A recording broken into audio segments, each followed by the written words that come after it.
नमस्कार, पेश आज का न्यूज पॉइंट में हूं विज्ञान प्रकाश। अब बहुत जरूरी है कि जो अपील सारी पॉलिटिकल पार्टीज मिलकर कर रही हैं कश्मीर पर, जो अपील सारी पॉलिटिकल पार्टीज मिलकर कर रही हैं कश्मीर पर, उसका असर हो, उसका प्रभाव हो। खैर, फिलहाल अभी तक हिंसा का रास्ता छोड़ने की अपील की गई है और आम राय से एक प्रस्ताव बनाया गया है। दिल्ली की सरकार जो है, केंद्र की सरकार, वो अलग नजरिए से अब इसको देखने की, कुछ मसलों पे वो आक्रामक नजर आ रही, लेकिन कुल मिलाकर बहुत जरूरी हो गया है ये कि कश्मीर पर जो अपील है वो घाटी में सुनाई पड़े, उस अपील का घाटी में असर दिखाई पड़े। सबसे पहले आप ये रिपोर्ट देखिए, फिर हम आएंगे बातचीत पर।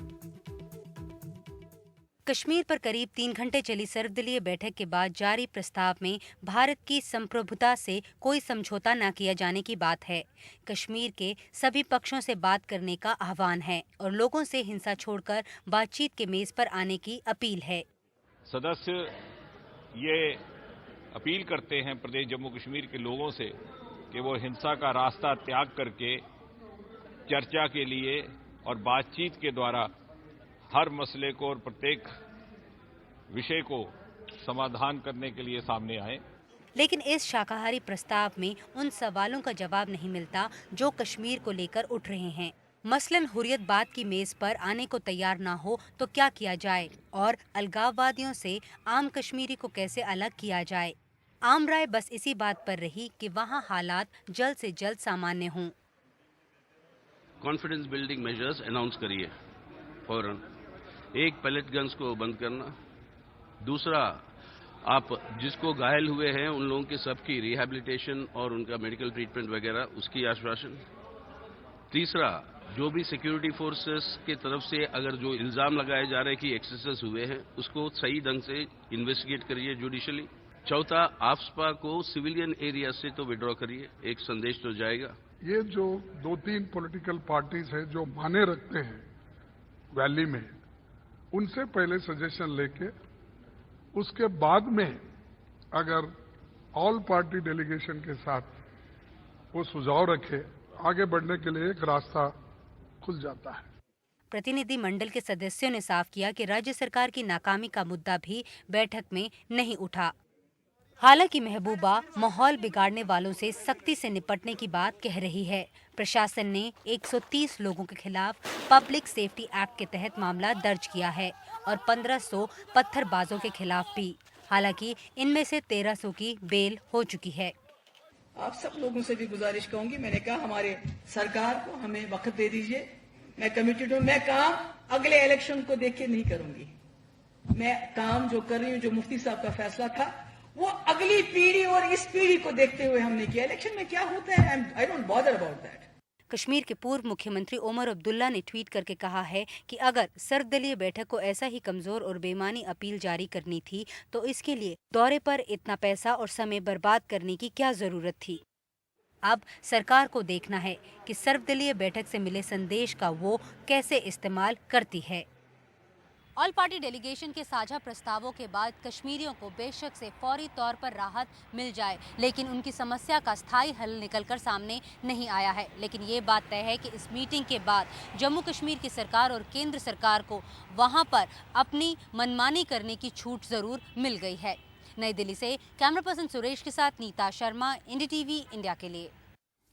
तो कश्मीर से जुड़ी बहुत सारी खबरें वैसे भी आ रही हैं। मेरे साथ नीता मेरी जर्नलिस्ट मौजूद है, खालिद जहांगीर जो कि स्पोक्स पर्सन है जम्मू कश्मीर के भारतीय जनता पार्टी के, सैयद नज़ाकत हैं, पहले भी रहे हमारे साथ प्रोग्राम में, एक सीनियर जर्नलिस्ट। नीता, मैं आपकी रिपोर्ट को गौर से सुन रहा था। सच बात है, बड़े अहम मसले हैं उसमें। हुर्रियत से कोई बातचीत का पॉइंट या कोई बातचीत का मौका भी दूर दूर तक नजर नहीं आ रहा है। आपके पास कोई तरीका नहीं है कि आप स्थानीय लोगों के माध्यम से ये जान सकें। और बार बार मैं इस बात को दोहराता हूं कि महबूबा मुफ्ती रिकॉर्ड पे हैं कि 95% लोग इसमें शामिल नहीं हैं, सिर्फ 5% हैं। तो अब ये 95% को इन 5% से आप कैसे अलग करेंगे? तो ये सारे बहुत सारे पॉइंट है। मैं गौर से सुन रहा था सीताराम येचुरी को, फिर बाद में गौर से सुन रहा था कांग्रेस को भी। इसमें से कारगर सुझाव क्या है, जो किए जा सकते हैं नीता, वो सुझाव क्या है? अभिज्ञान, सबसे पहली बात तो ये है कि जो आज एक ऑल पार्टी डेलीगेशन का जो प्रस्ताव आया है, सेंटर का ये मानना है कि उसने एक साइकोलॉजिकल वॉरफेयर जो है वो सेपरेटिस्ट के साथ जीत लिया है।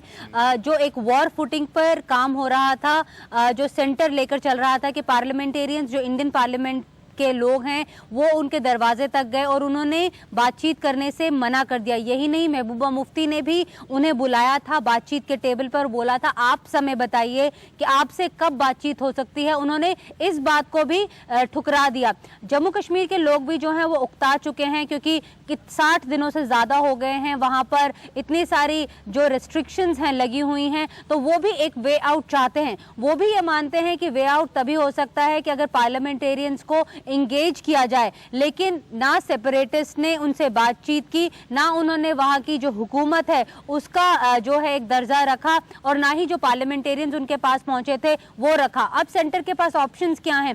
सेंटर जो है वो अपनी कहने पर अब जो है सख्ती बरतने की बात कर रही है। वो कह रही है कि अपनी ग्राउंड को कंसोलिडेट करो, जो आपने ग्राउंड को लूज आउट किया था पिछले 1-1.5 साल में, उसको कंसोलिडेट करो, वहां पे अपना स्विफ्ट एक्शन करके दिखाओ और स्ट्रिक्ट एक्शन, जो पेल्टर्स हैं, जो सिंपथाइजर्स हैं स्टोन पेल्टर्स के, उनको आप रिकॉग्नाइज करो और उनकी जो है गिरफ्तारी करो, ताकि ये पता चले कि जो लॉ एंड ऑर्डर को फॉलो नहीं करेगा, जो वायलेंस को प्रमोट करेगा, उसके खिलाफ जो प्रशासन है वो स्ट्रिक्टली एक्शन लेगा। अब नीता, इसमें एक इंपॉर्टेंट पॉइंट है, यहाँ पर अहम बात यहाँ पर है कि आज अखबारों में भी खबरें छपी थी कि जो अलगाववादी नेता हैं उनको जो भी सुविधाएं दी जा रही थी उनको सरकार वापस लेगी। तो आप माहौल में एक किस्म का खिंचाव और ला रहे हैं। सरकार की मजबूरी, मैं ये नहीं कह रहा हूं कि सरकार पूरी तरह से गलत कर रही है, सही कर रही है, लेकिन दिक्कत यह है कि माहौल चूंकि नरम नहीं हो रहा है, आपको सख्ती का ही रास्ता अख्तियार करना पड़ेगा।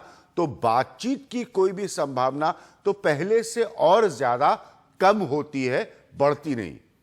जहाँ तक सेपरेटिस्ट का सवाल है अभिज्ञान, कि उनकी सुरक्षा की जो बात हो रही थी, होम मिनिस्ट्री ने क्लैरिफाई किया है कि जो मीरवाइज उमर हैं उनको जेड सिक्योरिटी की कैटेगरी की सिक्योरिटी दी गई है। जहाँ तक गिलानी साहब का सवाल है, उनको सुरक्षा जो है एक अपने उसके लिए दी हुई है, भारत सरकार ने अपनी सहूलियत के लिए दी हुई है, क्योंकि वो नहीं चाहते कि गिलानी साहब को या किसी और सेपरेटिस्ट लीडर को अगर कुछ हो जाए, अगर पाकिस्तान कुछ कर दे और पूरा का पूरा खामियाजा जो है वो भारत सरकार को और इंडियन सिक्योरिटी फोर्सेस को भुगतना पड़े। जब चिदम्बरम गृह मंत्री थे, जब ट्रैक 2 का डायलॉग चल रहा था, तब एक सेपरेटिस्ट लीडर जब बात कर रहे थे ट्रैक 2 के तहत तब की सरकार के साथ, उनके ऊपर हमला भी हुआ था। तो ये एक मजबूरी रही है केंद्र सरकार की, वो सहूलतें जो है वो सेपरेटिस्ट को देती है। वो जो सहूलतें हैं उनको विड्रॉ करके क्राइसिस सॉल्व नहीं होगा। क्राइसिस तभी सॉल्व होगा वहां की जो बुनियादी बातें हैं। ऐसा नीता कोई मूव नहीं अभी सरकार की तरफ से? बिल्कुल, अभी उनका यही कहना है कि जो रिव्यू जो है वो केंद्र सरकार करती है, ऐसी बातें जो है वो ऑल पार्टी डेलीगेशन में डिस्कस नहीं होती हैं, क्योंकि जितनी भी सेपरेटिस्ट को जो सिक्योरिटी दी जाती है वो आईबी के क्लियरेंस के बाद ही दी जाती है, होम मिनिस्ट्री के क्लियरेंस के बाद ही दी जाती है। तो पूरा को पूरा तंत्र जो है वो लगा हुआ होता है, उसको ऐसे नहीं विड्रॉ किया जा सकता। अभी क्या नीता, आप हमारे साथ रहिएगा, सैयद हमारे साथ है, खालिद जहांगीर साहब हमारे साथ है। सैयद, हम अंग्रेजी का जो एक शब्द है टेक अवे, कि कोई इस तरह की, देखिए ऑल पार्टी मीटिंग हो रही है, वहाँ जब नेता गए थे तब भी उन्होंने हुर्रियत नेताओं के दरवाज़ों पर जाकर खटखटाया था, आपने बताया डिटेल जो थोड़ी बहुत उनकी बातचीत थी। अब इससे हम क्या समझे? सीताराम येचुरी कहते हैं कॉन्फिडेंस बिल्डिंग मेजर्स की ज़रूरत है। अगर गलतियां हैं, और जो कहा जाता है कि गलतियां हैं सुरक्षा कर्मियों की, तो उनकी आप जुडिशियल इंक्वायरी करिए। जिनको चोट लगी है या जिनको इस दौरान तकलीफ आई है तो उनकी दवा का इंतज़ाम, उनको रिहैबिलिटेट करने का इंतज़ाम, आप ये सब करिए। तो ये 4 बातें मैं सुन रहा था सीताराम येचुरी कह रहे थे। कांग्रेस कह रही है कि जो पॉलिटिकल पार्टीज़ हैं स्थानीय, जिनका सबसे बड़ा स्टेक है वहाँ पर, उनसे सुझाव लीजिए, उनके सुझावों को अमल करने की, उनसे कोई रास्ता बनाने की कोशिश करिए। लेकिन ये सिर्फ बातें, साथ में जो एक और पॉइंट है कि ओमर अब्दुल्ला कहते हैं कि ये ऑल पार्टी जो ये डेलीगेशन था, इसकी एक बेईमान अपील है। इसमें से हम किसको क्या गंभीरता से लें? नहीं, देखिए, एक हाई लेवल डेलीगेशन गया। हाँ। सब पार्टीज को जो रिप्रेजेंट कर रहा था, 2 दिन वहाँ पे 58 डेलीगेट्स उनकी मुलाकात हुई। जो अभी जो स्टेटमेंट आज उनका आया है, 2 पैरा का स्टेटमेंट है बेसिकली, तो ये प्रेस की कंजप्शन के लिए है, लोगों की कंजप्शन के लिए है। जो डिसीजन लेना है वो अभी सामने नहीं आ रहा है।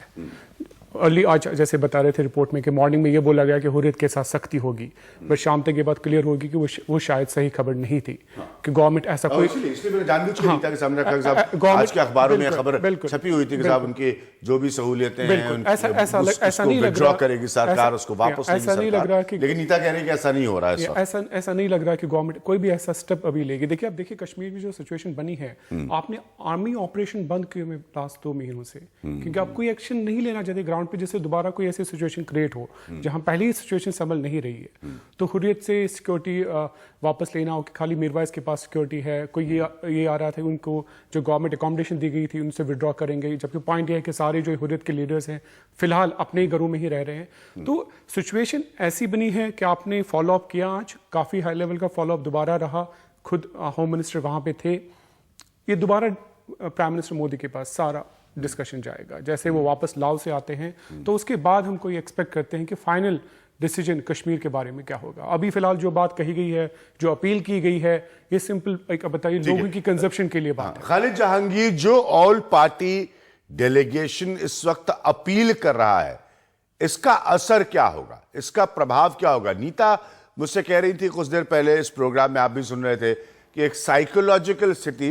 एक किस्म का जो जीत तो आप नहीं कह सकते, बहुत गहरा और भारी शब्द है, लेकिन आप जो कमजोर नजर आ रहे थे उससे स्थिति थोड़ी सी बेहतर होगी कि देश के सभी प्रमुख पार्टियां जो हैं सरकार के साथ है कश्मीर के मसले पर अपने सुझावों के साथ।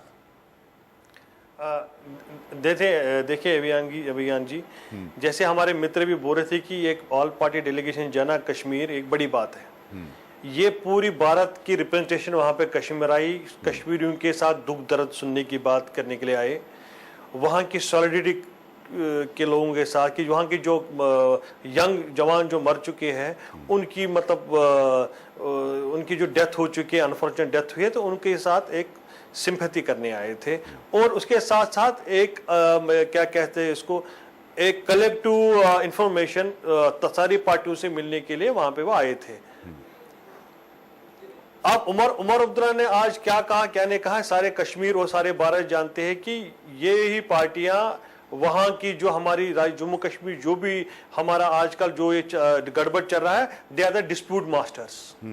हमें आज ये ट्वीट में क्या लिखते हैं, हमें उसके ऊपर नहीं जाना चाहिए। जैसे हमारे राज्य मंत्री गृह मंत्री राजनाथ सिंह ने कहा कि जहां भी कहीं कश्मीरी की मौत होती है, बेगुनाह की मौत होती है, हमें भी बड़ा अफसोस हो जाता है। हम उस सिंपैथी के साथ, उस इंसानियत के साथ आगे बढ़ना चाहते हैं, और आगे बढ़ने में मुझे लगता है आज भी ऑल पार्टी डेलीगेशन गई थी, क्योंकि खालिद जहांगीर साहब, उमर अब्दुल्ला ने साफ साफ कहा है कि एक बेईमान अपील है। देखिए कांग्रेस जो बात कह रही है, बाकी सब लोग कह रहे हैं कि अंततः आपको जो वहाँ के स्थानीय पॉलिटिकल रिप्रेजेंटेशन है, खासतौर पर घाटी का, दक्षिण कश्मीर का, उनकी राय, उनकी ओपिनियन, क्योंकि कोई बातचीत का रास्ता और आगे बनता है किसी, तो वो माध्यम होंगे, वो ना कोई, यही तो पॉलिटिकल प्रोसेस है। उन्होंने कहा है कि ये एक बेईमान अपील है ऑल पार्टी डेलीगेशन की, ये उमर अब्दुल्ला कह रहे हैं। देखिए उमर अब्दुल्ला साहब और उनकी पार्टी इस वायलेंट एपिसोड की जो जम्मू कश्मीर में 87 के बाद हुआ है, वो इनके बेनिफिशरीज है, इनके बेनिफिशरी रह चुके हैं। ये खुद ऐसे वाक़ा उन्होंने खुद भी कराए 87 में, फिर 2000 में भी कराए।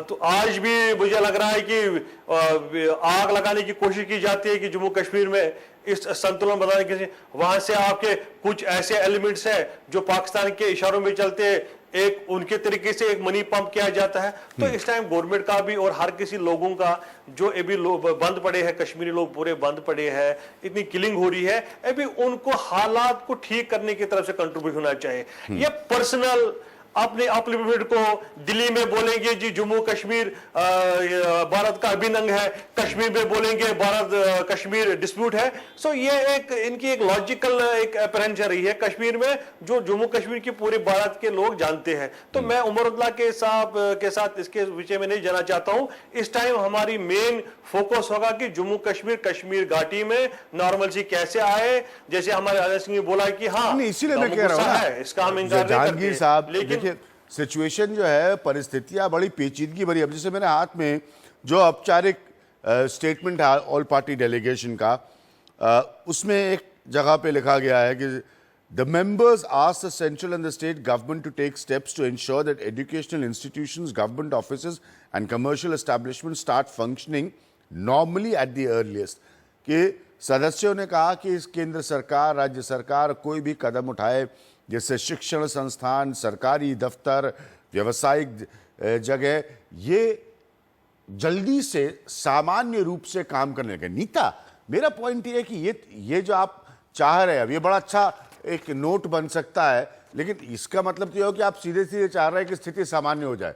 अगर सरकारी ऑफिस भी सामान्य तौर पे चले, स्कूल और कॉलेजेस भी सामान्य तौर पर चले, कमर्शियल जगह में सामान्य तौर पर चले, ये स्थिति तो है ही नहीं। ये तो स्थिति आप देख ही रहे कि क्या बनी हुई है। तो ऑल पार्टी डेलीगेशन भी है, मैं उमर अब्दुल्ला के पॉइंट को नहीं रख रहा हूं, लेकिन मैं ये कह रहा हूं कि ऑल पार्टी डेलीगेशन भी क्या पूरी तरह से उन हकीकत को नहीं समझ पा रही है जिससे नई दिल्ली डील कर रहा है।